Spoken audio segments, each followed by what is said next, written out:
Welcome to another episode of the Longevity and Lifestyle Podcast. I'm your host, Claudia von Böselager, here to uncover groundbreaking strategies, tools, and practices from the world's pioneering experts to help you live at your best and reach your highest potential. To get top tips, insights, and strategies on optimizing your life, health, and longevity, grab my weekly newsletter by going to llinsider.com. Today's guest is Dr. Kelly Starrett. Kelly Starrett is a doctor of physical therapy, a coach, author, speaker, and I like this, chief tinkerer, and movement optimist. Along with his wife, Juliet, Kelly is co-founder of The Ready State, which is revolutionizing the field of performance therapy and self-care. Kelly is the author of the New York Times and Wall Street Journal bestsellers Becoming a Supple Leopard and Ready to Run. Kelly's clients include professional athletes in the NFL, NBA, NHL, and MLB. He also works with Olympic gold medalists, Tour de France cyclists, CrossFit Games medalists, ballet dancers, military personnel, and competitive age division athletes, to name yet but a few. Welcome to the Longevity and Lifestyle Podcast, Kelly. It's such a pleasure to have you on today.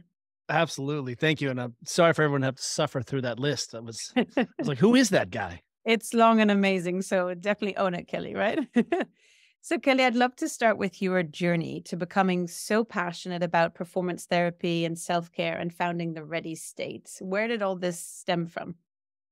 Holy moly. I grew up in Europe, which is probably the way to frame this, in that I was a child who grew up in a small Bavarian hamlet in southern Germany in Garmisch. Beautiful place, yeah. Yes. And we were exposed to everything. We rode mountain bikes, we skied, we had a kayak team, we played in the woods, we all played soccer. And the person that we sort of valued the most in our group was the person who was the most competent across those domains. And what's interesting is I have clear memories of seeing very, very old grandmothers riding their bikes to the market. And that so much of the culture was built around fresh food, built around shopping daily, built around walking. We went to Volksmarches as a kid, which are like little, basically imagine if your town has a little 5K walk or a 10K walk, and you just go weekend to weekend collecting medals and seeing the countryside. And what that really did was this framed me feeling like I was deeply connected to the outdoors and deeply connected to my body as it related to having connections with other people. So I was exposed to lots of sports, and fast forward, I end up paddling on the U.S. canoe and kayak team, which is whitewater slalom, where you chase the little gates. I learned to paddle in Garmisch on the Loisach, and I ended up paddling myself right off the team. And what ended up happening was I created a neck injury for myself that made my right hand numb, and I couldn't turn my head. And when I really kind of drilled down on that, and because I went through the kind of classic athlete experience there in that moment where all we did was we thought we could just outwork you. We would just do more volume. We killed ourselves. There wasn't very few conversations about nutrition, very few conversations about recovery. Again, this is, think the 90s. And so it's a little bit of the dark ages. We don't have all the resources then. And when I started asking questions, a lot of people said, well, yeah, this usually happens. And I, kind of pushed back. Like, you knew I would get injured. You knew there was nothing we could do about that. And that ultimately led me to physio school, where I really started asking a lot of questions. And some of those questions were, why is physical therapy so far removed from the athletic training experience? And ultimately, that led to this greater conversation about who owns what, and are we not serving people as well as we might around how they might take care of their bodies. And so we started out, and really Becoming a Supple Leopard, which was our first big book, came out 10 years ago, and really was pretty subversive because we intended that we try to move as many things from behind this sort of imaginary wall that we had kind of typically sort of sequestered people away from owning how their bodies worked, self-soothing. At the time, there was still a conversation that pain was very much a medical problem and to be controlled or managed or discussed with only by a medical professional. And what we saw was, we looked around and we said, well, everyone's in pain. And that's such a common experience as being an athlete. And we're still competing and we're still going about our day-to-day lives. So that when pain is really bad, it must be a medical problem. But if it's not really bad, we must need to have a different kind of relationship with it. So we really have been trying over the past decade to re-empower how people might take care of their bodies and how that might ultimately lead to better durability and quality of life and simultaneously improve athletic performance. Thinking about it now, it seems so logical. And of all the wasted years of all these athletes that they had to suffer through the pain and just push through because it was just how you do things, right? That's right.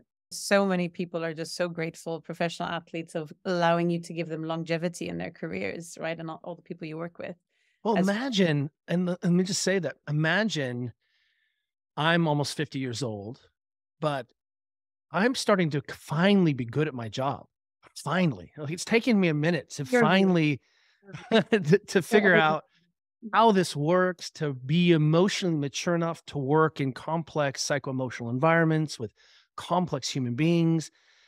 And, for a lot of our athletes, oftentimes we have treated sport much like circus, especially here in the United States. And, we value our athletes until they're broken, and then we discard them and we throw them on the athlete gladiator pile. And what I want to say is that oftentimes we discover that we need to come out of this unharmed, and we can apply those same lessons. Ultimately, what we've learned is that we could ultimately treat sport a little bit more akin to like a teaching hospital or a living laboratory, where we might stress test behaviors and tactics and nutrition and really kind of come to understand ourselves through this lens. And ultimately, the highest calling of sports and performance is to transform society, is to transform our communities. And if we're holding up our end of the bargain, we need to take those lessons and actually transmute them to moms and dads and our neighbors. And that's what we're sort of currently obsessed with. I love that. And I want to touch on more of that in a little bit as well. But love if you could expand a bit on the concept of mobility. Most people have heard the term, but we're so stiff, and we're so immobile, and it has a consequence in the long term on higher rates of diseases as well, disabilities, hospitalization, even death, and an overall poor quality of life. And I know this is an area you're really passionate about. So could you expand for people unfamiliar with the importance of mobility? Why is it so important? What are some of the strategies and things that you see are happening that are both positive and things that people need to really avoid? Yeah, we should probably start by defining our terms. Mhm. So, as a physical therapist and a strength coach, I think when I say mobility, I say, does your body have its innate built in access to its range of motion? Can you put your arms over your head? In the amount of range of motion that every physician, every orthopedic surgeon, every physical therapist, every chiro says that is normal range. And remember, while we're all unique, the way our bodies function is less unique in terms of gross motor, gross movement. So what we can say is the difference between your hips and my hips might be 3 degrees based on our genetics and anthropometry and even our gender, but ultimately the hip moves this much in human beings. So we can start there and say we have this range of motion language, and that can be said about all your joints, right? And that shouldn't be so strange. Like zebras all run like zebras, right? And then we can say, well, range of motion without control isn't very useful. So mobility is ultimately the ability to control that range of motion in space. Okay, that sounds all well and good, but again, I'm just a 50-year-old dad. Like, what does that mean? What it means is, do I have access to my full movement choice? And can I move through my environment in ways that are important to me? Or am I inadvertently limiting my movement choice and the ways I can interact with my children and my friends and in my environment? So ultimately, what we're trying to do is say, hey, look, let's get you back to this baseline of what your body should be able to do so that you have more movement choice. And the implications of that, as you point out, can potentially be early fall risk, less desire to play, can't walk, can't care for myself independently. And some things that certainly, if you've ever cared for an elderly, an older family member, it becomes very real very quickly. The irony is that of all our physical capacities, strength, muscle mass, et cetera, our range of motion is the one aspect of our physical carriage that doesn't have to go away. You don't have to get stiff. It ends up being sort of an inadvertent poor choice because we're very much shaped by our environment. And our environments, our modern environments in particular, sometimes don't ask very much of us. And so suddenly, because we're not getting these pain signals, or there's not something I want to do, like learn a new dance or learn a new skill or go to yoga, I can miss or not sort of expose myself to some of these positions for very many years and be surprised when something I was easy to do when I was a kid or easy to do in my 20s, something that's very difficult. I'm laughing and smiling because I was once upon a time a gymnast. I saw in some of the photos that you had as well. You're still doing splits. I'm like, hats off to you, Kelly. You're still able to do splits? I'm still able to do splits. And I'll say that partly it's probably par for my business that I keep an eye on my range of motion. Otherwise, I'd be a poor student, right? A chef who doesn't eat his own cooking. Yeah. But simultaneously, being exposed to this means that it's a lot easier for me to appreciate that maintaining is a lot easier than reclaiming or developing for the first time. Mhm. So this is a stoop I don't have to sweep very often. So let's say for those listening, let's say midlife, right? I mean, I plan to live to 150, so I'm not even a third of the way there. But That's right. I like that. let's say people sort of from mid 30s, I think things kind of start changing a bit more, right? So upwards. What are some things to look out for in terms of like range of motion, first of all? And second of all, can you expand a bit on how someone can educate themselves better on what they should be doing regularly to maintain Yeah. motion? The first thing that we do if you are coming to become fitter or train for something Mhm.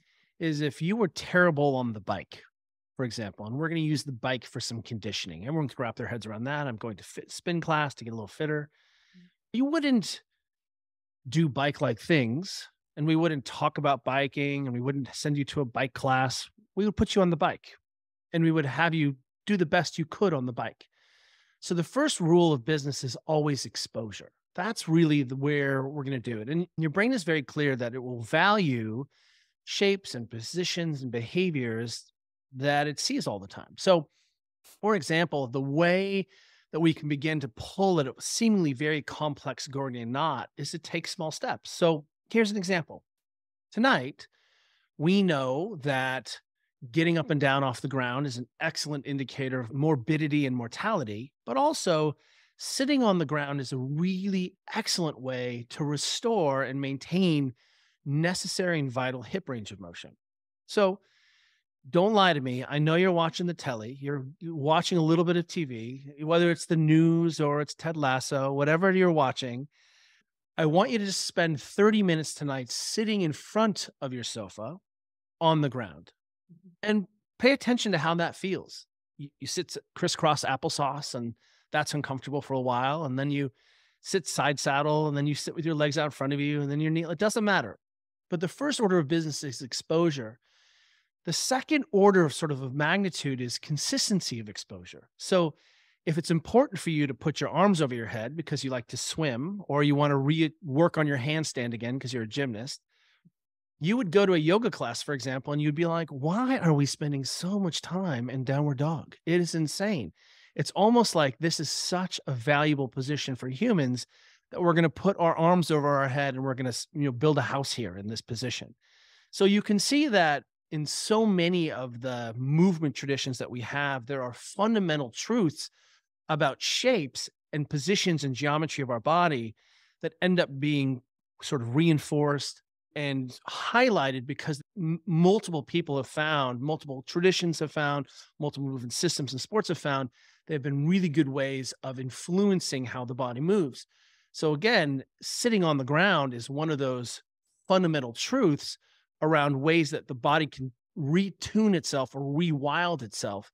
And the first order of business to untangle this thing is to begin a conversation with your body. That's really powerful. And I love that tip because anybody can do it at any time, sitting on the floor. They even say what we do with babies, they call it here in the UK, tummy time, right? So lying. Yes. And it's the complete opposite, especially if people are sitting at their desks all day, leaning forward, to just actually reverse the position and just open up the chest and breathe again, right? You can talk about this a lot better than I can, but I think that that's a great starter tip. And then just to build up, I guess, to get to a handstand, for example, although I can't do a handstand, but what I Oh, I noticed, love it. my wrist strength is nowhere what it used to be. Um, Funny. Isn't that weird? You just like, I don't understand. I just had launched an international podcast and had some family life and became an adult, and my wrists, what it's happened? like from my mouse, which is just like completely horrendous. So after a conversation, I'm going to be make sure to stretch a few times a day. Let me give everyone a way of thinking about sort of what's happened to their bodies. Yeah. So in high level sports, we've had the good fortune of working with some premier football there in the UK. And one of our friends is a coach there, has this idea that he loves. It's called session cost. And when we do a session, and that can be whatever you want, imagine it's weightlifting or cycling or yoga or whatever you like. The next day, are you sore? How is your resting heart rate? Is your heart rate variability off? Can you generate as much force? Can you go just as fast? Could you do it again? So the cost of the session is impacted on your ability to adapt to that training stimulus, right? And that's a lot of things. Did I go out drinking? Right? Did I eat good food? Did I sleep? Did I engage in some recovery behaviors that look like walking? Very simple things, you know, that allows me to adapt to that training. So what we're always doing with athletes and teams is asking, can we reduce the session cost? Can we basically have full adaptation to some kind of stimulus to our bodies and then really adapt to what it is and then do it again? Well, we can start to think about our lives and some of the behaviors in our lives as having session cost. So if you happen to sit a lot as part of your job, the session cost might be that it's more difficult for you to extend your hip or get into a lunge like shape or put your arms over your head. And what this session cost idea does is it allows us to move away from sitting is bad to, wow, I didn't realize that it changed my ability to have access to my shapes, access to my range of motion, access to my physiology. And then we are clever enough to say, well, what inputs do I need to put in to maintain those minimums? And that's why we're really keen on trying to help people develop what we think are movement and physical behavioral vital signs around their bodies. Because then I don't need to worry and obsess about my body. It's designed to last 100 years. It really, truly is. But if I say to you, hey, your blood pressure is 120/80, you're like, it's not great. It's not bad, but it's also not good. But it lets me know that I should keep an eye on it. Or if it goes above that, hey, I can engage some other different behaviors to try to bring it down. Well, let's start applying those objective sort of sensibility to some of these behaviors around our bodies to help understand how we might improve and restore and maintain our movement choice. You mentioned there that it's about finding out what is the minimum that you can do. Yes, the minimum. I love it. Yes. So, what is the strategy there? Like, how do you ascertain that for each client that you see? Well, in our new book, Built to Move, what we've tried to do is say these are the 10 behaviors that we think are the hinges that open the largest doors. So, one of the things, again, I'm always thinking about how things scale. How can we regress and progress essential behaviors? So, if we take nutrition, for example, we're pretty clear now on that fruits and vegetables are pretty good for people and that micronutrients probably matter, vitamins and minerals and all the polyphenols and all the amazing things locked up in fruits and vegetables. Fiber turns out it's pretty great.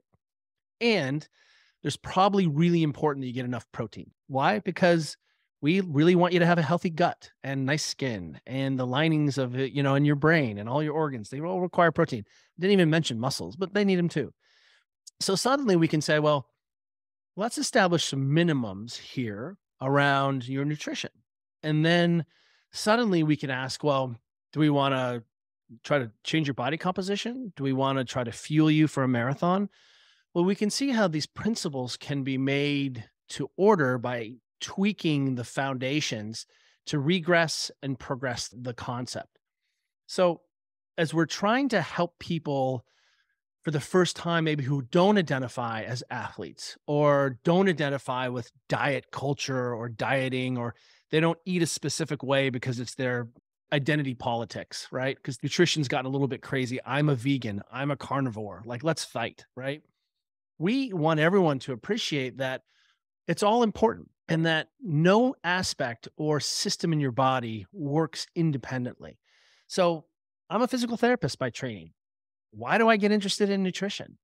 Because if I'm going to talk about creating tissues and bones that are durable and springy and don't, become more easily sensitized, then I need to make sure that you have the raw building blocks. If you ever have an injury or surgery, do you have on hand what is required to rebuild your tissues? If you're trying to keep your lean body mass, your muscles, as you age, well, it's really important that you get enough protein to do that. So suddenly, what we can begin to do is sort of say, hey, we don't have to get perfect today. If you go work with a coach, for example, if you've ever worked with a coach, the coach doesn't try to smoke all your metabolic systems. They don't try to get you strong in every movement and every body part. Today, we're going to work on one piece, and tomorrow we'll work on another piece. The key here is that as we sort of tug at the fabric of consistency, we can start to see that there are absolutely fundamentals around being a person. Then we can have the next conversation about what kind of training you want to do and what your goals are and what your intentions are with your body. I think that's really fundamental, is that there's, a stepped approach to it. I think where I see also with clients that I work with for performance coaching, they want to do everything right at once. And like by next week, it needs to all be perfect. That And seems it's so like, reasonable, right? I know, exactly. It's like, well, this is the quickest way to fail and be frustrated with yourself, etc. I mean, I'm always also one that like, I want it done yesterday, but it's the bit by bit and making it manageable. That's how you set yourself up to wins. What we might do here is we might think about, okay, we're talking about the care and feeding of the human person, right? And again, no single aspect of our physical behavior selves works independently. Sleep turns out to be highly influenced by how much movement I get during the day. So if I don't move my body enough during the day, it actually is going to be more difficult to fall asleep. If I don't sleep well, guess what happens? I'm more likely to have higher pain sensitivity. Or if I've got some kind of chronic back pain or chronic pain problem and I'm not sleeping, it's going to be a lot harder for my brain to wrap its head around what's going on with my body and how it's interpreting my body as a threat if I'm not sleeping. Oh, that came back to moving. That came back to how much caffeine and alcohol I was drinking. Oh, that came right. Suddenly we start to see that it's very complex. So when we're trying to get people to wrap their heads around this, what we really want to start to do is say, well, what does a physical practice look like? Because right now we think it's a 1 hour yoga class or 1 hour CrossFit class, right? It's prepackaged meals that I meal prep for myself. What we want to do is expand that conversation, because there'll be times in your life where, God forbid, you have children or a busy job or have to jump on an airplane or someone in your family gets sick or you get injured, where your perfect little schema just sort of falls apart because your plan met reality. But if we expand the idea of what it means to have a physical practice, suddenly what I'm realizing is, boy, I have a lot of agency from when I wake up to when I go to bed. And all of those small inputs compound and it all aggregates into a bigger picture of what it means to take care of the body. So some days it may be I walked 6,000 steps today, I ate some fruit and got some protein in, and I sat on the ground, and that's what I did. And that was amazing. Versus, hey, I didn't get much in, so I'm going to throw it out. Or, I wasn't able to go to my spin class, so give me the chips and the curry, right? I don't have to do all or nothing here. And when we begin to expand that, we do two things. One, we start to separate out sort of the care and feeding of the body, and we make it a discrete thing. That also happens to serve as the base for all elite performance.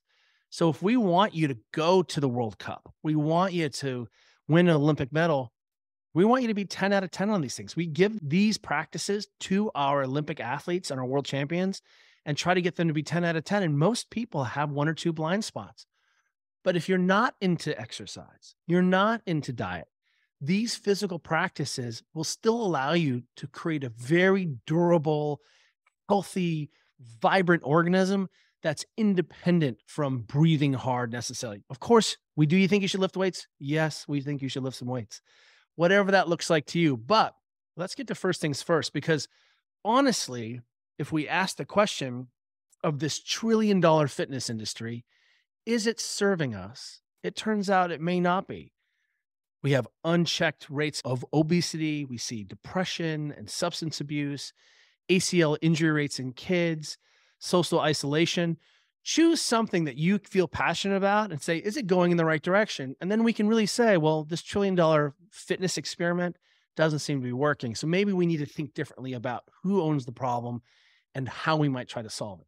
So that concept of agency, do you help your clients understand what the baseline is? It's like the only thing you can do today is sit on the floor cross-legged. That's already amazing, just so they feel that they can have a little win, to a much more complex spectrum of this is the workout you need to hit today. How much wiggle room is there in the protocol that you recommend to your clients? And I appreciate you have a large spectrum of clients. Well, remember, if we give people a baseline, an objective measure, then we can empower them to make decisions about what's going on in their life. So here's an example. As I've gotten older, I find that drinking doesn't really do me right. Look, I'm an Irish kid. Kelly Starrett is as Irish as it gets. We're from County Cork. There's 5 generations of people who like the whiskey in my family. And I grew up with this spectrum of alcoholism in my family. So I didn't drink until I was much older. However, what I'll tell you is the reason I really don't like drinking now is, man, it really wrecks my sleep. I feel terrible. And the next day, I don't feel like I can kind of kick butt and do the things I want to do as well. However, an old-fashioned good margarita, that is proof of God's intelligence. If I'm having dinner at your house and you pour me a glass of wine, I'm going to have a glass of wine because I'm your guest. And what I'm going to do, though, is say, hey, I'm going to appreciate that that's going to have an impact on my sleep. So what I'll say is, I better maximize. I better get off the caffeine earlier in the day. Maybe I'm going to plan on celebrating tonight. So I'm going to make sure I max out my steps so I feel that sleep pressure. I'm also going to try not to eat too late because I know that that messes me up.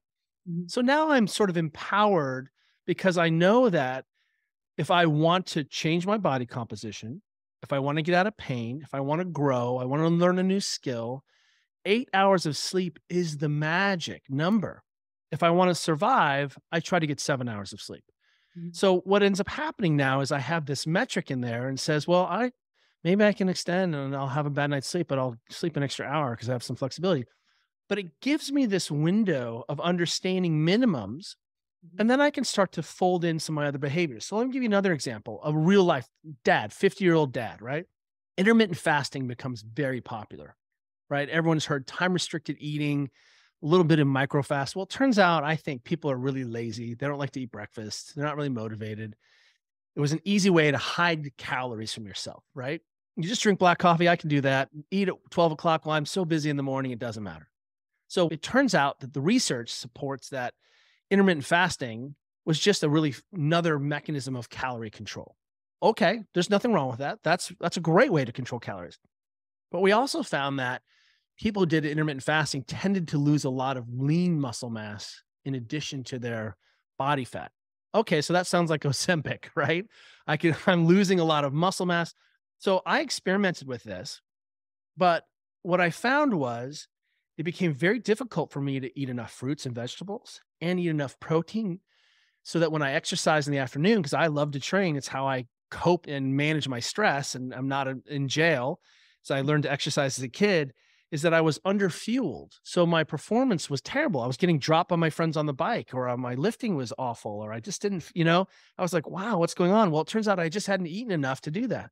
But then I was also super hungry at 9 or 10 o'clock at night because I was really deeply undercaloried. So I would not make the best food choices, or I would eat a big meal at like 9 o'clock at night. I eat another dinner. And I don't know the last time you went to bed on a full stomach, but that is a recipe for disaster of sleep. So I did this for a few days and I was like, wait a minute, this isn't serving me. So it allowed me, as my big boy intellectual self with 2 thumbs, because I'm an ape, I was like, well, I guess I need to eat some fruit and some eggs for breakfast. And that solved that problem for me. Just to reiterate for people as well, because it's everywhere about fasting and it's so good for you, etc. For women, it can be very detrimental to hormonal health. Kelly, I want to ask you about movement compensation. Why is it so important to understand this correctly, and what can one do to fix it? We inherited a language around performance and the shapes of our bodies from our movement traditions, from Olympic lifting, from gymnastics. When we teach little kids to jump and land in gymnastics, when they're working, we teach them to jump and land with their feet together, right? The knees together, feet together. Why? Because they don't have the control or the strength to manage a good landing. So what ends up happening is we put their feet together, knees together, those things collide when they jump and land, kunk, and we protect them from potentially injury. If I put a young child's feet apart and said, jump off this ladder, right? They're not going to hurt themselves. But what we might see is that they land and they don't have the control and the knee starts to come in a big way.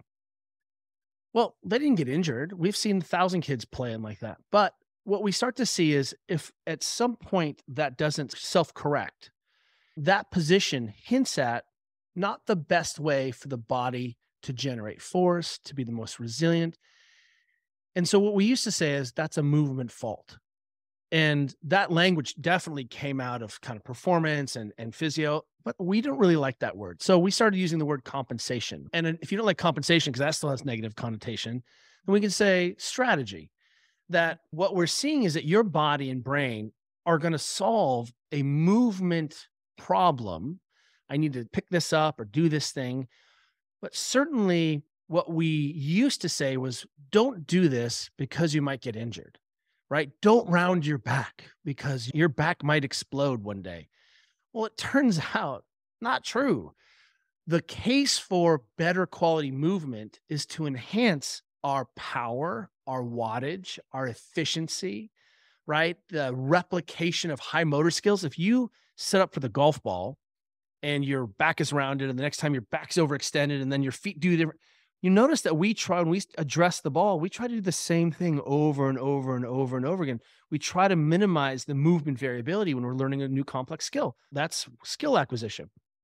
So we can say unequivocally, for example, hard to run your fastest with your feet turned out like ducks, just hard. You may or may not get injured with your feet running like a duck, with turned out at 30 degrees, waddling down, but I guarantee you, you're going to be slow. And if that's your goal, cool. But as you start to work in a way that doesn't suggest your body is using its geometry, its organizations, its tissues in a more advantageous way, it may be eventually that you cannot tolerate those positions. That may be a lot of reasons. You may or may not ever have a problem, but eventually you may find that you can't do something or it's taken away another movement choice. So here's an example that everyone can relate to. If you're sitting here, just go ahead and slouch. Let your back round. It feels so good. Let your shoulders come forward. It actually feels good. I'm loving it. Just feels like a different position. My body craves some flexion. This is why I fold over and touch my toes once in a while during the day.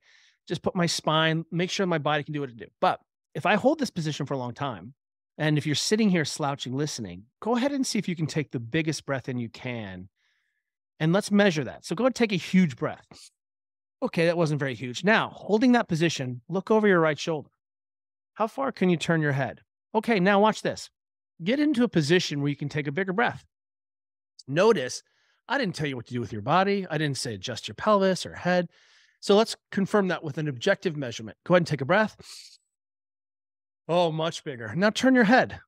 Wow, my head turned a little bit further. What was that about? Well, it hints that there are positions that influence how much access we have to our abilities, our movement choice, and ultimately our movement solutions. And this is why we teach technique to gymnasts, why we teach technique to tennis players and soccer players, because those techniques continue to leave us movement options and hint at the best expressions of what the body is supposed to be able to do and do for a long period of time. And those things have been honed because humans have been obsessed with this forever. We started throwing rocks, then we started throwing spears as far as we could. We carried stones around fields. We have been doing this, having running races for as long as there have been humans. I guarantee it.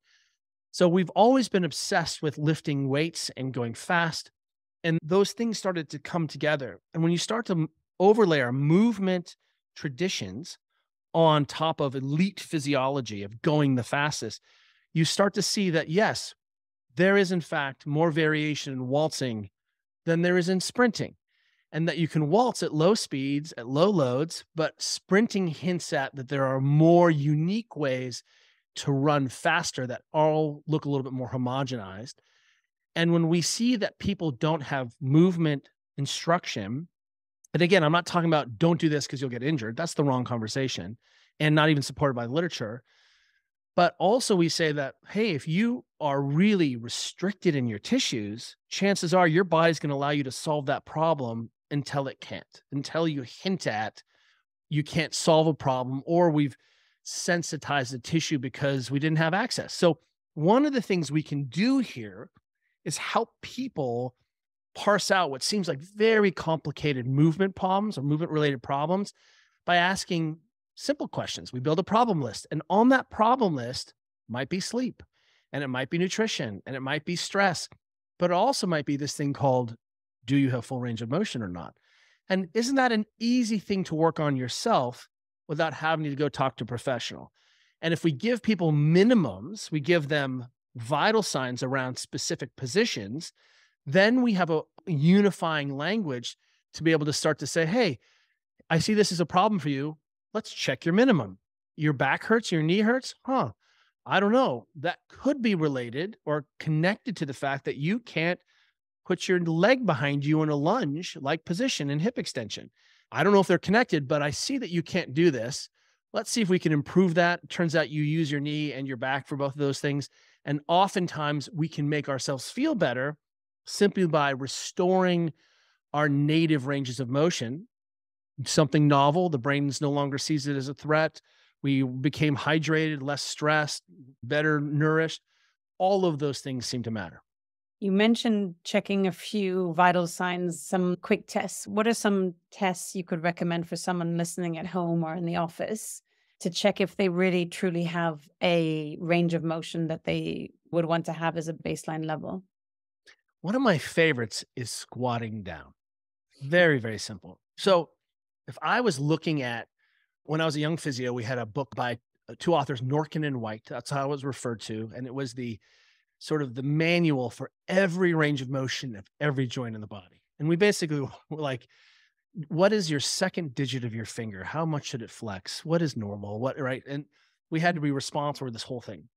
But that doesn't even hint at what the body does. It just tells you what the knee should do. The knee should move this much. That's great, but I'm not a cadaver laying on a table. So it turns out if we really start to put these pieces together, normal ankle range of motion, and again, normative, just what an ankle should be able to do, how much your knee should flex, how much your knee should come to your chest. We could do all those things isolation, or we can put them all together and we can squat. And what we say is you should be able to squat all the way to the ground with your heels on the ground. That would be typical. That would be average. That would be, hey, I'm taking a poop in the woods. I'm picking a baby up. I'm getting up from skiing. Like, it doesn't matter what it is. But a lot of people struggle with getting below parallel, or their feet have to do weird things. And I'm not even talking about keeping your back flat, or I'm just saying, can you lower yourself to the ground with your balanced foot pressure? So you have 50% of your weight on your balls of your feet and 50% of your weight on your heels. Lower yourself all the way to the ground. Now take 5 breaths there. Can you do that?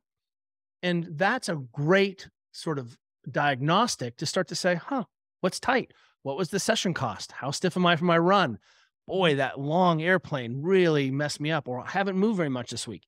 We use that simple air squat, butt to ground, kind of ass to grass air squat. That's how we start every session with every athlete we do. Because now I start to say, wonder what's feeling tight. What do I need to work on? It turns out that that hip flexion position is really a fundamental shape to being human, not exercise, human. So I'm guilty of tight hips as well. Sure. So like, if there's a dumbbell in play and I can put my heels on that, I can definitely. This is a good example. My wife is a 3-time world champion in whitewater paddling. And she was also a state champion in rowing, and she was a rower at a university. So she is a monster. Her ankle flexibility is lacking. She does not have good dorsiflexion. She is stiff. Some of the problems she solved as a kid. So Juliet had juvenile rheumatoid arthritis as a kid and was born with a little hip dysplasia. So she learned to use her ankles by walking on her toes as a way of improving her hip extension. So instead of being able to extend the hip, which she couldn't do because she had hip dysplasia as a child, she used her toes as another way of getting her leg behind her body while she was running. And then isn't it interesting? She adopted sports that didn't require massive ankle range of motion, right? And she was still 3-time world champion. But what I'll tell you is it doesn't say that she has pain. She doesn't have pain. It doesn't say that she wasn't a successful person, but it does start to limit her movement choices and movement and balance because she doesn't have as much range of motion and freedom that a normal or typical human ankle would. So it's something that she has to work on a little bit. But remember, it's not good or bad. This is how she solved the problem with her body.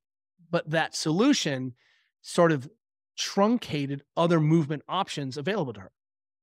A lot of people, you can even tell by the heel of shoes, right? For sure. I feel like it's probably so ingrained in a neural pathway that this is the way to walk. How difficult is it to help people correct themselves? And you were saying at the very beginning, range of motion, the human is a human. There is a certain range of motion that everyone should be able to do. So is it always possible to come back to center? Or is it just some people are too far gone?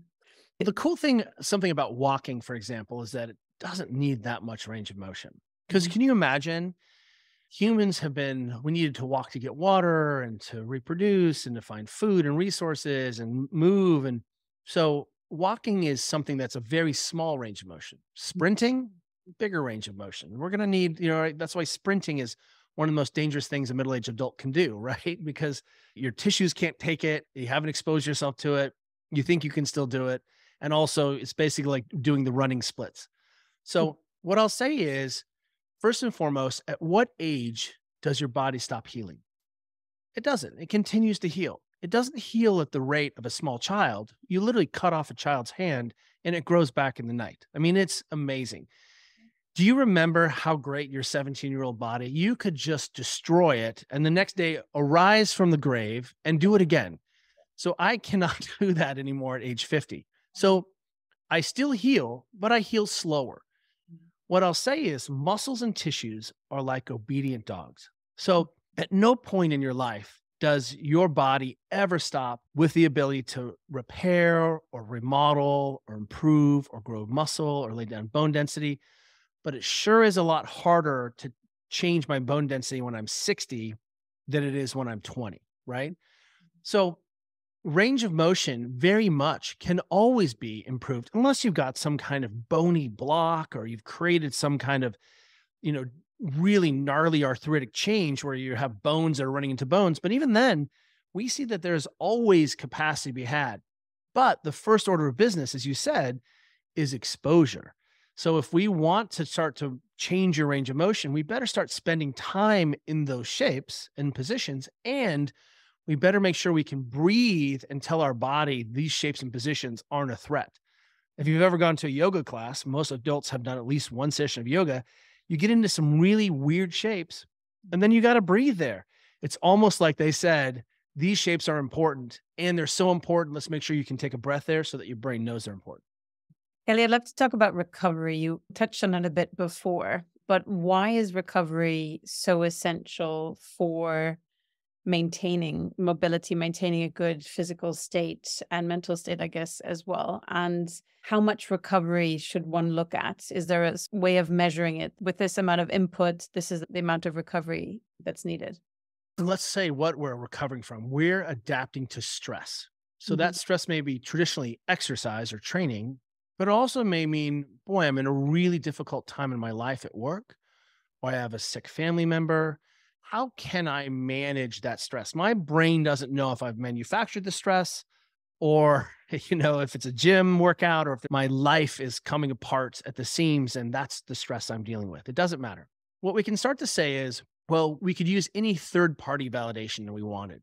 So you could look at resting heart rate, you could look at the quality of your sleep, you could look at heart rate variability, you could look at even something as desire to train. So I have a nearly ADD-like need to train. My desire to train is through the roof. I wake up and I'm like, oh, I wonder what I'm going to do today. Where am I going to go? That's really how I think I'm, have self-medicated for years and years. I discovered movement and exercise and play.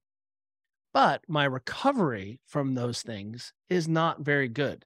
I have generally lower recovery skills than some of my mutant friends who literally can do the same thing day after day. So, one of the things that happens, I think, is we have told ourselves that I can outwork the competition. I can outgrind the competition. And what I want to say is that is horse crap. That ship sailed a long time ago where you could just outwork your competition. Everyone today is working really hard and everyone is training really hard. And so are you really telling me that Arsenal is training harder than Chelsea? Like, no. Stop that. What you're seeing is whoever can adapt to the training the most effectively is the game. And what we know is then the reason recovery is so important is that one is it allows us to handle greater stressors and show up and be more complete the next day. Again, reduce that session cost.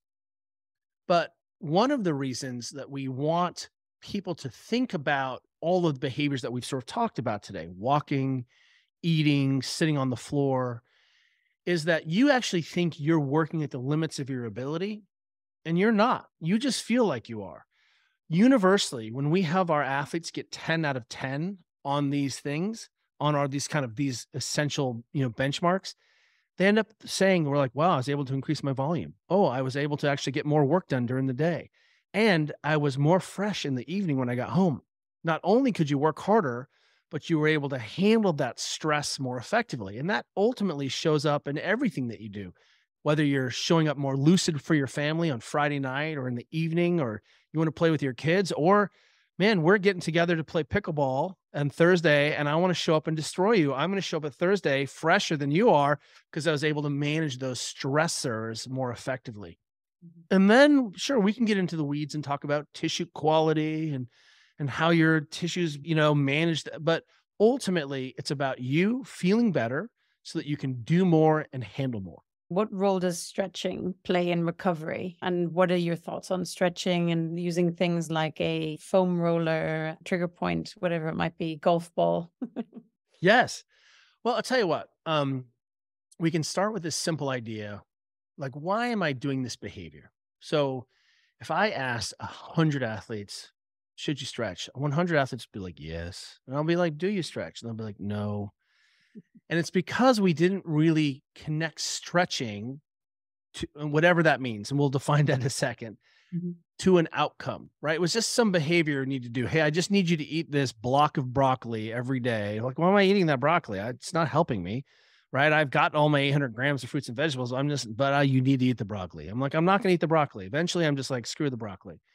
So what ends up happening then is that we have found at the very least that some kind of soft tissue mobilization practice, rolling, static stretching, input into your body is a really great way of reducing delayed onset muscle soreness. So at the very, very top of the pyramid, the hierarchy of needs, you trained hard, your body's sore. We found that, and the research supports that some soft tissue work means that you'll be less sore the next day, which sign me up, because if you've ever done a lot of work and then had a hard time getting off the toilet, I'm not into that experience. Like, I want to just be able to pop up and be regenerated the next day. We also found that people who engage in some soft tissue work, mobilization, trigger point, foam rolling, whatever you want to call it, they tended to, and they did it in the evening, they tended to fall asleep faster and stay asleep longer. It was like massage. And this tracks with what people understand. If you've ever gotten a massage, you did not get up off the massage table and try to fight someone. You were like, I feel so, your voice is low. You're very relaxed. Okay. You didn't, that's right. You're like, let's fight. Like, that doesn't happen. So what we know is that it's a great way of getting some parasympathetic input into the body. That can be very powerful for down regulating. I'm very stressed. Let me give myself a self massage. I'm just going to roll on the ground, take care of, ask what's tight, what's stiff, what doesn't feel good. Can I improve blood flow in an area? There's good data support that we change blood flow. Well, garbage in, groceries out, that's part of the game. We also know that static stretching, if that's what you got, long hold pigeon, it's not harmful. So it doesn't cause harm to people. So if it makes you feel good, guess what? I'm all about it. And notice we haven't even talked about restoration of range of motion. We haven't even talked about, hey, if I have something painful, I might be able to reuse the same sets of tools to address some kind of painful area or sensitized area in my body. So suddenly you have this huge set of behaviors that can help me manage my knee pain, help me feel better, help me fall asleep faster, help me recover more effectively. And you're saying it's free and I can do it in the last 10 minutes of the day before I go to bed by myself? Sign me up. Do you recommend stretching just in the evening before bed, or would you say the muscles need to be warm? There needs to be blood flow to the muscles before actually doing any deep stretching? I think good is the enemy of great. Mhm. And if I look at a busy working schedule person and I'm like, yes, I need you, Claudia, to lay on the ground in the middle of this podcast and stretch. You're like, it's not going to happen. I'm wearing a cute outfit. I'm not getting on the ground. I'm at work. Like, what are you Right. talking about? It's never going to happen. So, the first order of business for any of these behaviors is to ask ourselves, when is this person going to engage in this? Mhm. When can this become part of their lives? And how are they going to be consistent with it? If I say to you, hey, I need you to go to the stretching class, it's across the city. It's going to take you an hour to get there. I need you to go there 5 days a week. You're like, I'm out.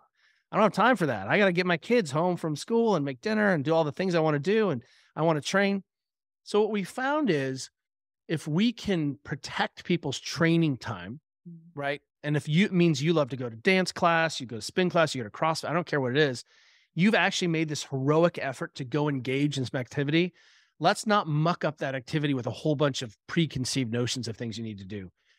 Yes, if you got out of your sauna and then engaged and you had your collagen shake and then you went to your yoga room and that, yeah, that might be more effective. But I'll tell you what's great is get on the ground when it works. You've been moving around all day, do some isometrics on your hamstrings, and you'll see that, wow, I can improve my range of motion. I can make myself feel better, and I can start to noodle on these things when it works in my day. And when we start to look at that, then we suddenly have this really remarkable framework, something we call the 24-hour duty cycle.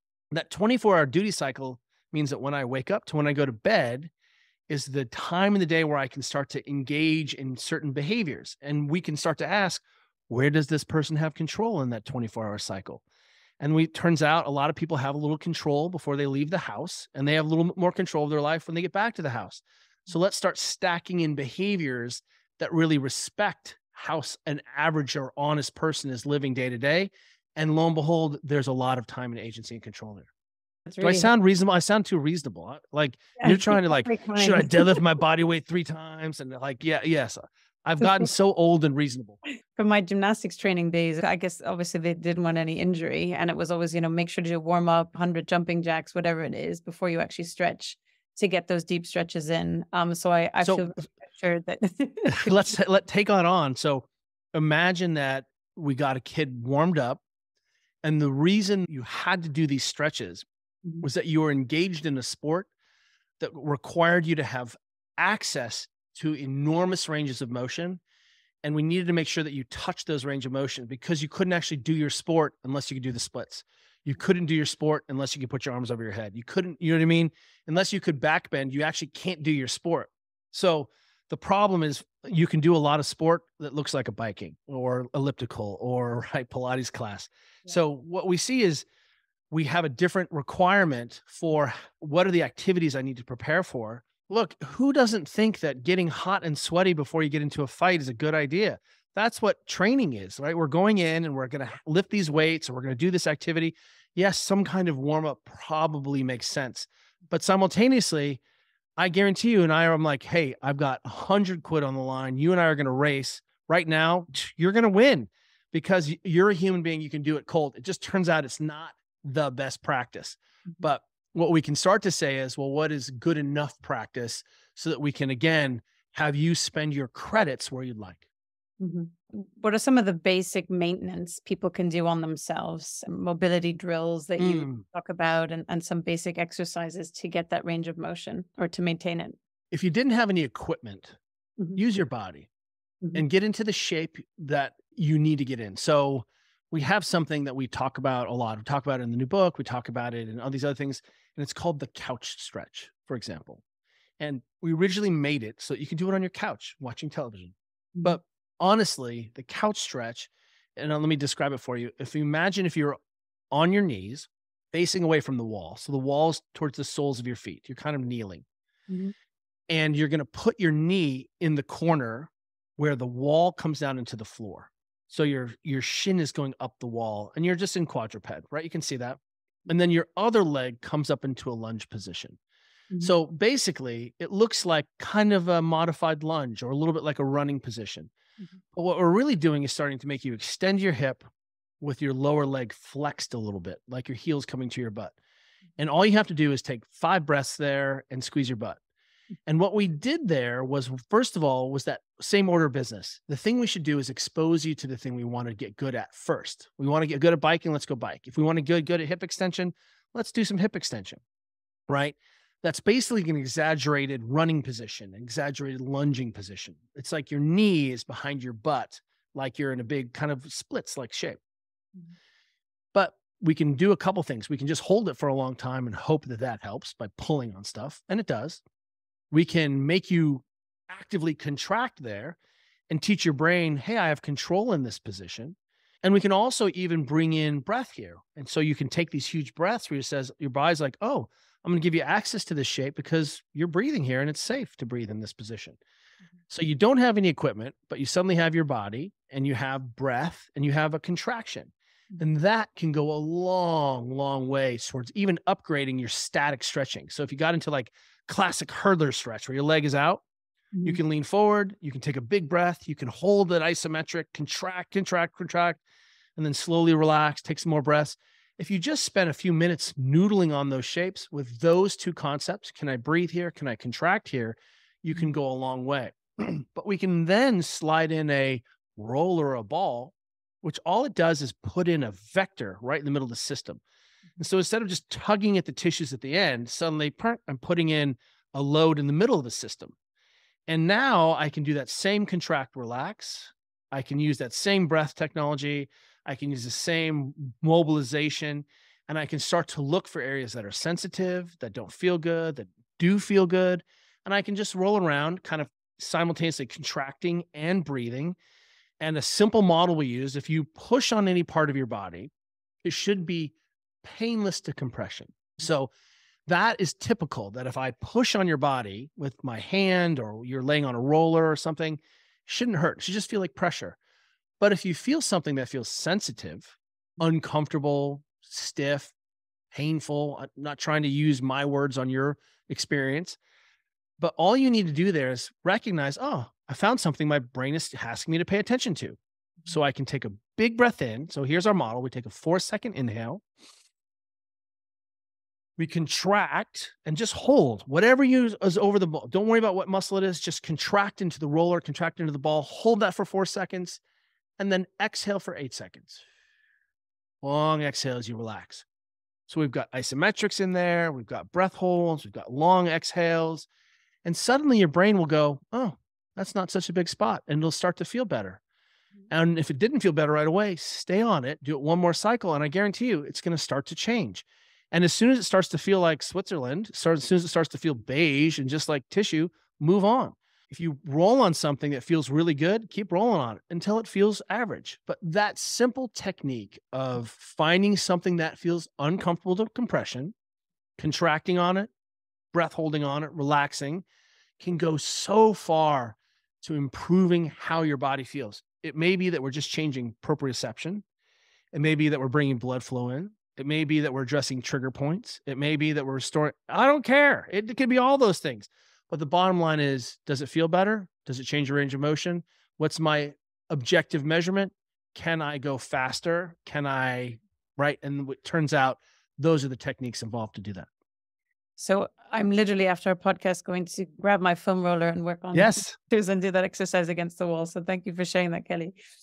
Do you have any particular favorite devices that you use or like to use on your clients, be it the foam roller as your go-to or the trigger point, or I don't know, maybe even the Theragun, something like that? Are there some that you're like, they're really powerful, these are your go-to? Believe it or not, I think one of the things we teach all of our young people and all our teams is how to work on each other. Mhm. We want hands and feet to be our primary set of tools. And that if you work with someone like, hey, my hamstrings are really stiff. I'm like, cool. Let me hold on to a chair and put my heel on your hamstring. You can contract, relax, and I can walk up and down your hamstring. It's remarkable how much better you can feel Mhm. because humans need touch, we need interaction, and helping our athlete compatriots feel better in their bodies is what training is all about in the first place. That's why we do it. I think everyone on the planet should have an empty wine bottle and some kind of cricket ball or baseball or crossball lying around. And what you'll find is with a small roller or cans of Guinness taped together, whatever it is that you need, and a ball, you can really go a long ways to having a lot of net positive input into your body. Really remarkable. And what we like to say is that 10 minutes a day, 10 minutes, that's it. That's all I'm asking you to do. You brush your teeth for 3 minutes. You can do this for 10 minutes.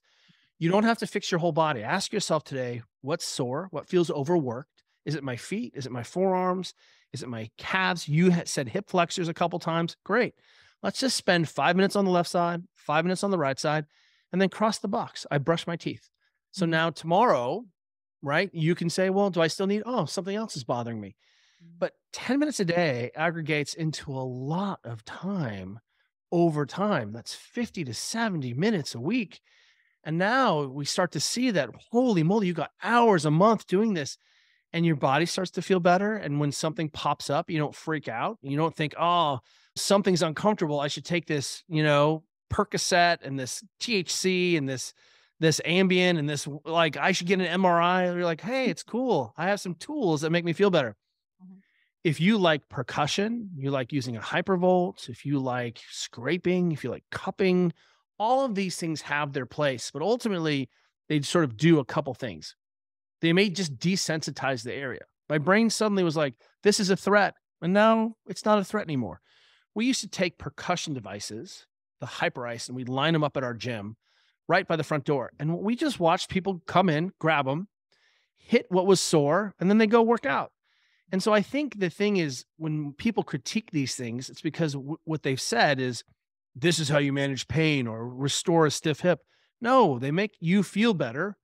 And if you feel better, you can then go move. Right? That's what it's about. So they're going to desensitize. They're going to reperfuse. They're going to help bring blood flow into areas that could use it. Mhm. Right? Or they're going to restore a range of motion. Could be that. So desensitize, they could, again, they could reperfuse something. They could restore range of motion. All of those things. And some of them may even decongest. They may help us evacuate the normal waste that would happen if we walked around, like compression. You jump into those Normatec boots and they squeeze your body. Dude, those things are about helping you manage the congestion of your life. That's the normal process. But ultimately, what we're looking at are what are the essential tools. And then if I have the resources and the scale and the time, where else can I be amused and sort of add these things in? I want to ask you, Kelly, about genetics and injury rates. Is there a correlation between the two? Well, I think we're starting to see that there is good research to support that not all of us have the same bomb-proof spines, right? That not all of us have the same propensity to make tendons that are just, steel cables. So there are probably some good genetic markers that tell me about him more susceptible to a specific thing. Absolutely, that thing is not written. As we know from genetics and genomics, that we can very much influence the expression of our genes. So, if, for example, I had my daughter, Caroline, we had both our daughters, their genes tested through like an athletic panel when they were kids. And one of the things we learned with Caroline is that she had lower than average recovery scores when compared to a bunch of like 1,000 Olympic athletes. Mhm. So we learned early on that we needed to control her sleep and help her really protect her sleep. And Caroline still today sleeps 9 hours a day. She's 15. She's a superstar goalie. She's grown. She's 5'10". She's literally just about to turn 15. But that kid goes to bed so early and sleeps until the last second. And if she does that, she does better and better and better. So here we have this really interesting genetic implication that isn't necessarily the way we like to use genetics. Like, will I have an Achilles rupture? But what we have here is, boy, my genetics tell me I have a certain propensity to do something a certain way. That's my gift or whatever. And if we can administer to those things, maybe I need to make sure that I'm doing some collagen, or I'm more susceptible to tendon injuries. So that means I do a little bodybuilding and I make sure I'm really warmed up before I go smash it, right? And what it means is that there's a lot of things we can do from a simple behavior. I think it's called the MTFHR gene, right? That really measures how well we can manage B vitamins ultimately. And Juliet, my wife, is always lower on her B vitamins because she has this mutated version of the MTFHR gene, right? Like you. So she's always supplementing. But if she's low vitamin B, a whole bunch of bad things happen. But since she knows that, all she has to do is wait for it, take some vitamin B. So, we can get really complicated in behaviors and also have some really simple solutions. And ultimately, I think as we get into sort of your unique genetic blueprint, we'll be able to make more and more really concrete recommendations around your best behaviors that will help you to remain the most durable. And genetics is very much going to be a part of it. I love it that you're even mentioning that because no one talks about it. It's really, really exciting. And I think what you said is that so much is epigenetic as well, our environment, which I think is really refreshing. Some people are like, oh, it's my genes, I can't do anything. Well, it's like, actually, you can. Well, that's because you're 5'5" and you're probably not going to be a pole vaulter. So, I mean, I think our genes tell us a lot, and sometimes it can be even like the ding on my endurance athletics for everyone is that I don't process small chain fatty acids very well. So if you want to give me diarrhea, feed me a coffee with lots and lots of MCT oil and butter in it, like fast track to the bathroom for Kelly. I'm not keto adapted very well. If I just eat fat, my triglycerides go through the roof. My blood panel goes off. Why? Because I just don't burn fats very well. So that means that I start to make different fuel choices. I have some friends who are like, give me that butter, we're going skiing. And I'm like, give me that bagel, we're going skiing. So I get to make different decisions about how my body preferentially uses fuel sources and substrates to fuel. We both do the same thing. We just have slightly different needs in there. Would you recommend for most people to actually go and have their genes tested to be able to make better choices? I think it really comes down to some resources and ultimately what your goal is. I think now for very few $100s, you can get your whole genome sequenced. And we're going to see that personalized medicine absolutely is going to become part of this. But there are still fundamental principles. Like people are like, I don't need a lot of sleep. I'm like, the research doesn't support that. Genes don't support that. Like, oh, you don't need fruits and vegetables. You don't need protein. Oh, I see. You just eat bananas and air. Well, it turns out that's a lie. And science is pretty awesome. And I think we're going to start to understand, first and foremost, that we want people to control what they can control. And then we can layer on complexity. Sometimes if we start with complexity, it's difficult for us to see primary governing principles underneath that. But I think in the future, it will become part of our healthcare because we'll start to see personalized medicines and really sort of unique individualized approaches, especially on nutrition deficiencies and even sometimes tissue modeling, that it does make a difference. And 10 more years and you'll see that it's pretty ubiquitous, I think. Yeah, it's exciting, the advances of medicine and technology as well in the right direction, precision medicine. Just so everyone knows, one of my best friends was the CEO of a gene company, and we actually made a panel for people around the ready state where they could get their genes. And then, so his whole life is this. So that's why I know what I know, just so everyone knows. Let's talk a bit more about the ready state. What is it and how can people find out more about it? Well, when we originally started this project back in 2010, we called ourselves Mobility WOD. But mobility, we were the first people to really use mobility, but then it became sort of synonymous with stretching. It was nonspecific. And WOD meant workout of the day. But ultimately, we realized that that didn't really capture what we were trying to do, which was help people feel better in their bodies so they could go be more physical in the world, whatever that meant to them. So The ready state is sort of a methodology. I think what we've done is ultimately created a movement model. I think that's what people don't understand underpins all of this thinking. It seems like it's seemingly very disparate, but ultimately we have a movement model that we created to help us understand complex movement behavior. And like any good model, it should explain what current phenomenon is. It should be able to predict future phenomenon, and we should be able to communicate about it. Those are the definitions of good models, or all models that are actual models. So what happens is we're trying to take that model. So when people come in and say, "Hey, I want you to work with this surfer, I want you to work with this gymnast or this pole vaulter, or what's going on?" I have a model to understand what's happening in the body independent of what the application is, because the shoulder is still the shoulder and it only does a few number of things. The shoulder goes above your head, it goes behind you, it goes out to the side, it goes in the front. That's it. And everything else is just one version. Either the elbow is bent or the elbow is straight, but your shoulder goes behind you, out to the side, over your head, or front, right? That's all it does. So suddenly what we've done is we've got a really simple model that helps athletes and coaches understand what the root shapes are and where their potential restrictions or limitations lay or opportunities lay. What we've tried to also do is say, hey, look, you should be able to, as a user, take a crack at improving how this body moves in space. And that's why if you go to the readystate.com, we've got the world's biggest library of how your body works and self-soothing and pain techniques, but also we've got a mobility test on our app that I think is pretty good because I made it, that will help you understand sort of the underpinnings of essential ranges of motion. And again, I don't think we need AI here. I don't think we need computer vision here. You need red, yellow, green. How am I faring on this? Do I need to keep an eye on this? And eventually you'll start to understand how those things relate to your sport. We've already taken that guesswork out of that for you. And just for people interested, the name of the app so they can download it, what is it? It's the Ready State app. Go take our mobility test. And you can see I'm a big fan of third-party validation. So if your secret squirrel life program is really great, I'm going to bring you over into a foreign environment and see how well your operating system works. Mm-hmm. And you can always test your session cost or what's going on. If you're like, I swing a kettlebell and go to Pilates, I'm like, cool, let's test how well you're maintaining all your ranges. That's probably a really good system. And so this can really help you find your blind spots. And ultimately, that's what we want people to do.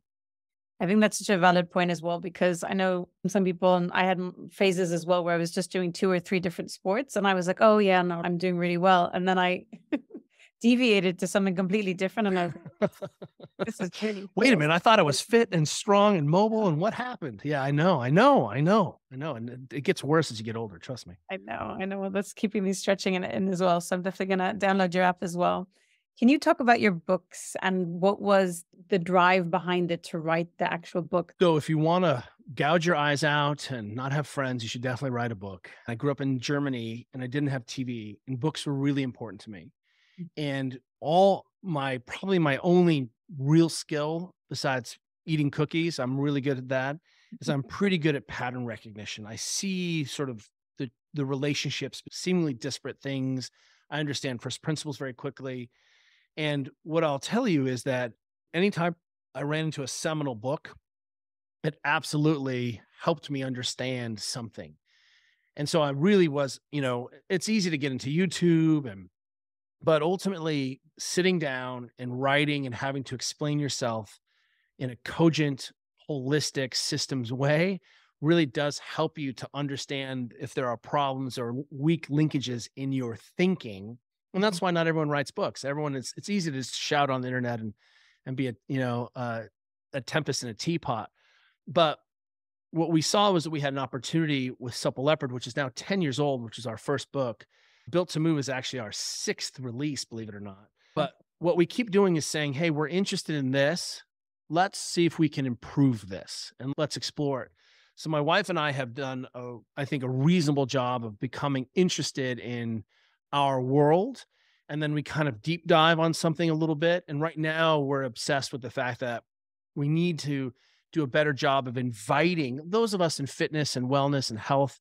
I think we're doing better. We're getting very sophisticated, but we also want to create a resource that allowed you to become the node in your family or household to invite everyone along with you. So whether, the first book is really a textbook on movement theory and mobilization. And then we, wrote a book on running and better prep. And then we looked at sort of sedentary behavior and in work culture. And then we wrote a book, we put a second edition of Supple Leopard out, and then wrote a book about paddling that we self-published, which was just a passion project.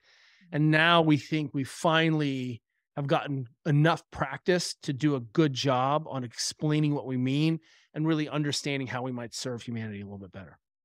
I love that. Where can people find your books?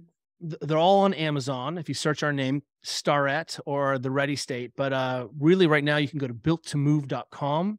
And because we specialize in making so much video content, we've got a 21-day program that will drip out. All we need is your email. We're not going to sell anything, but it's an accompanying video program that goes along with the book. Because we realize that some people like a book, some people aren't even on social media, that if we can, do a better job of serving people where they are, that's what we're about. But, everything we are at The Ready State, and you can find, if you're brave enough to, wade into my crazy brain, you can see me there.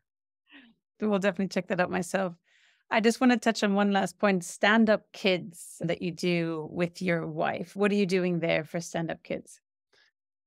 Well, you can see ultimately we have a model of trying to understand how we work and how our bodies interact in our environments. And in 2010, I was invited into Google because they were having a lot of problems with what they thought were people engaged in a lot of sedentary behaviors. So again, sitting is not bad, standing is not good. It's just that not moving is the problem.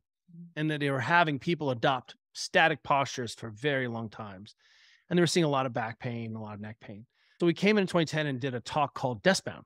That was the original top, and solutions for thinking differently about the environment. And again, none of this was happening in 2010. This is a long time ago and very early. There's no Instagram, right? It's the dark ages. And one of the things that we recognized then was, well, if this is good for adults, why are our children engaged in the same behaviors? And why aren't we looking at that? And at the time, my wife and I were volunteering at our daughter's elementary school, and we were horrified to find that some kids couldn't hop on one leg. Some kids couldn't do the sack race. Some kids couldn't even get into the sack to do the sack race. Some kids couldn't do a somersault. And we're like, these are 5th and 6th graders. And we were like, what is going on? We also noticed that when we were writing Ready to Run, that all the kindergartners ran like Usain Bolt. They all ran like little perfect sprinters. And then halfway through 1st grade, they change. And that some of the kids start heel striking, which is really shocking to see a fundamental alteration in a primary movement pattern happen spontaneously in half the cohort. So, that's crazy. That's bananas.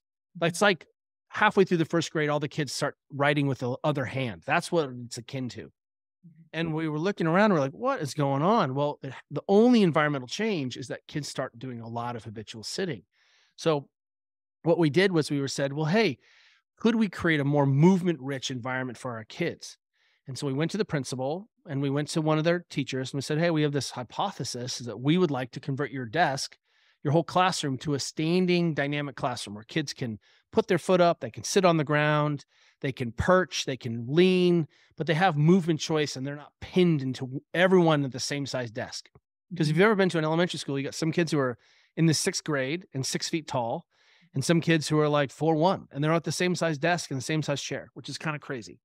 And they were like, yeah, we get it. That the research supports that kids who move, take brain breaks and walk more, they learn more effectively. We have fewer behaviors.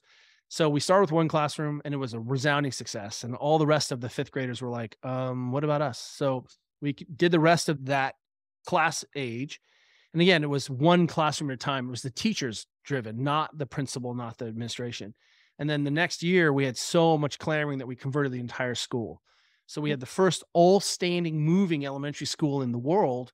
And it wasn't remarkable. Like you go into a classroom, you're like, oh, I thought this would be crazy, but it's not. It's just a bunch of kids whose furniture fits them, who are sitting on the ground. There's a bar underneath the desk that allows them to fidget. They lean up. They just worked better. The only pushback we had was that some of the teachers were getting through their coursework a whole month early. So they were having to go and actually do a whole lot more work prep. Teachers have been teaching for 20 years. They're like, I finished in May and we have to go to June. And so I had to go create all these extra lessons because they had fewer behavior problems, kids focused, and they reported feeling better about school.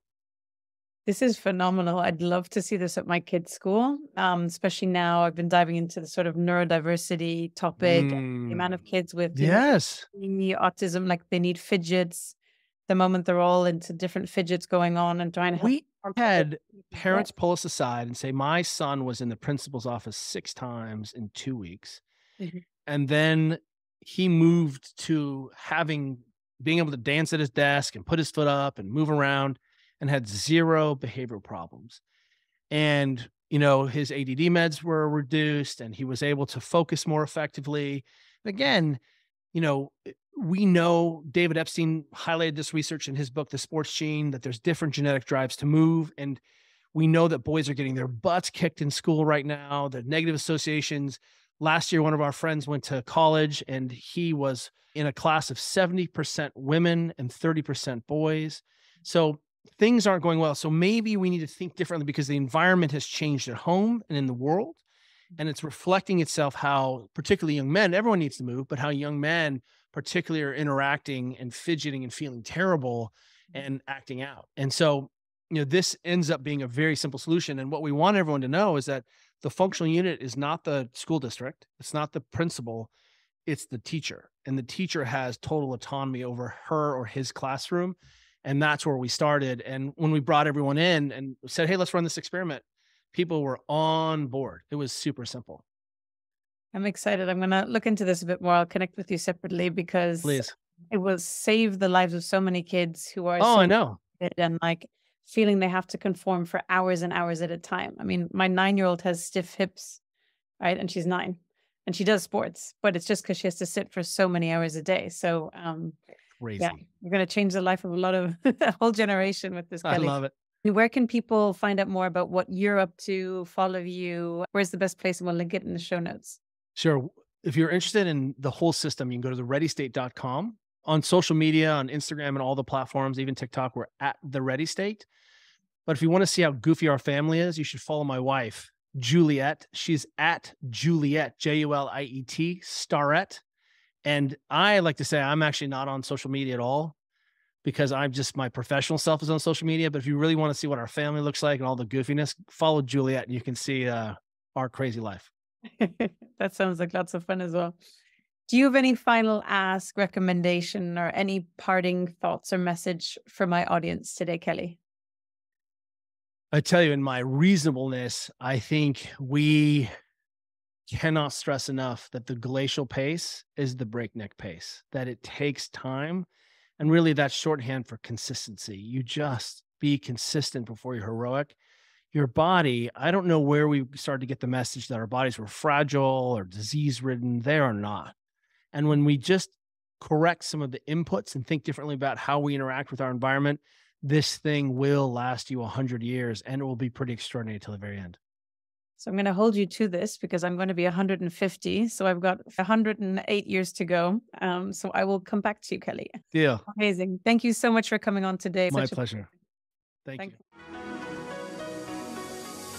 Hi, everyone. This is Claudia again. Before you take off, would you like to get a short email from me with some short but sweet fun tips, tricks, and updates on all things longevity and lifestyle? This could be cool products that I've discovered, interesting posts or articles I've read, and other fun and helpful things around longevity and lifestyle I've found for you. It's a very short piece of inspiration for you a few times a month. So if you want to receive it, check it out by going to longevity-and-lifestyle.com. That's longevity-and-lifestyle.com and leave your email to sign up for the next one.